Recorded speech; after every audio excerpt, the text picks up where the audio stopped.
Hello and welcome to Arirang News. It's Wednesday, October 5th here in Korea. Live from Seoul, I'm Han Daeun.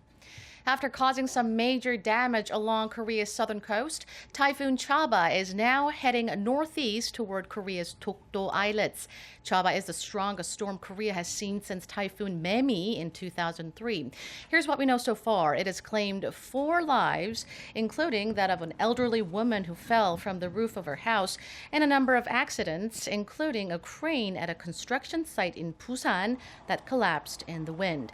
Not far away in the city of Ulsan, flooding has temporarily halted production at the Hyundai Motor Factory, and a flash flood advisory is still in place.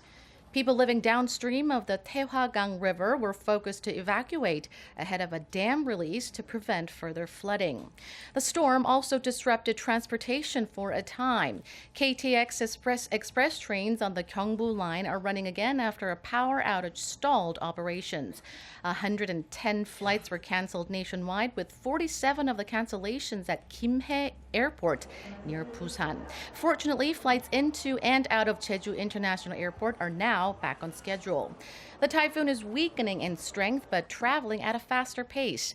It's scheduled to arrive at Dokdo late this afternoon and will hit Japan by Thursday morning, at which point it's likely to be downgraded to a tropical depression. We'll have extensive coverage on the typhoon in our evening newscast.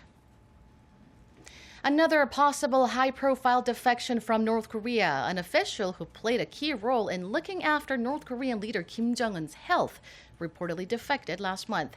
If confirmed, it would be the latest in a series of high-profile defections from the regime.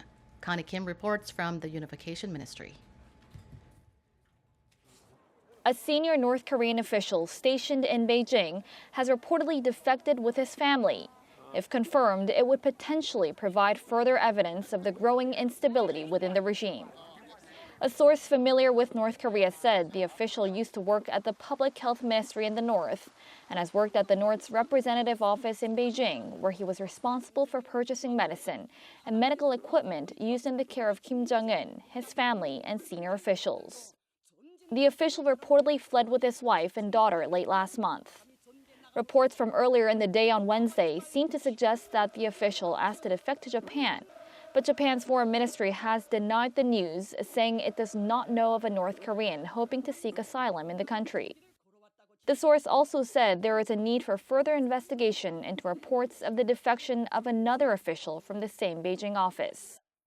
South Korea's Unification Ministry said it cannot confirm either of the defections. If confirmed, however, the defections would almost certainly come as a shock to North Korea for a couple of reasons. For one, China is North Korea's key ally, and the North has massive investigative corps in China and Russia following the defection of a North Korean diplomat from the UK over the summer. Connie Kim, Arirang News. Representatives of local overseas Korean communities are in Seoul for the annual celebration of World Korean Day, which is today. The day is designed to boost pride in Korea and create a sense of unity among Koreans everywhere. Song Ji-sun has the story. It's the 10th World Korean Day, an occasion to celebrate and encourage millions of Koreans living overseas. At the annual gathering, President Park Geun-hye showed her appreciation for the efforts of the more than 7 million Koreans who live in countries across the globe and pledged to help the country realize its potential through reforms and our creative economy drive. 세계 경제가 갈수록 촘촘하게 연결되어 가는 상황에서 동포 여러분과의 협력은 우리 경제에도 무척 큰 힘이 되는 만큼 조국의 더 큰 발전을 위해 힘을 모아주시기 바랍니다. 특히 우수한 역량을 갖춘 우리 청년들이 세계를 무대로 도전하고 꿈을 이루어 나갈 수 있도록 지혜와 경험을 나눠주시고 많은 기회를 열어주실 것을 부탁드립니다. Saying that North Korea's obsession with its nuclear program will only lead to its own self-destruction, President Park said unification will enable overseas Koreans to freely travel across the peninsula and find long-lost family members separated by the war. 앞으로도 정부는 북한의 도발에 맞서 안보를 더욱 튼튼히 해 나가면서 동시에 평화 통일을 이루기 위한 노력을 멈추지 않을 것입니다. 북한 핵의 위협이 사라지고 평화통일의 문이 열리면 한반도에 살고 있는 우리들뿐만 아니라 720만 재외동포 여러분과 세계 각국에도 새로운 행복과 번영의 기회가 열리게 될 것입니다. President Park asked the overseas Korean to play the role of independent diplomats and promote Seoul's North Korea policy while garnering international support for the denuclearization of the peninsula. 송지선, Arirang News. U.S. Secretary of State John Kerry says Washington is still seeking a peaceful resolution to the conflict in Syria a day after halting bilateral negotiations with Russia.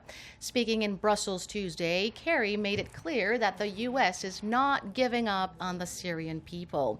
He accused Moscow of turning a blind eye to the Assad regime's use of weapons, including chlorine gas, against rebels and civilians. Kerry's comments come as Russia has deployed a new anti-aircraft and anti-missile system into Syria. Russia's defense ministry says the S-300 battery was deployed to protect a Russian facility in the Syrian port of Tartus and Russian Navy ships off the Mediterranean coast. The move is expected to aggravate Russia's increasingly tense relationship with the U.S. That does it for this edition of Arirang News. Thank you for watching. Business Daily is next.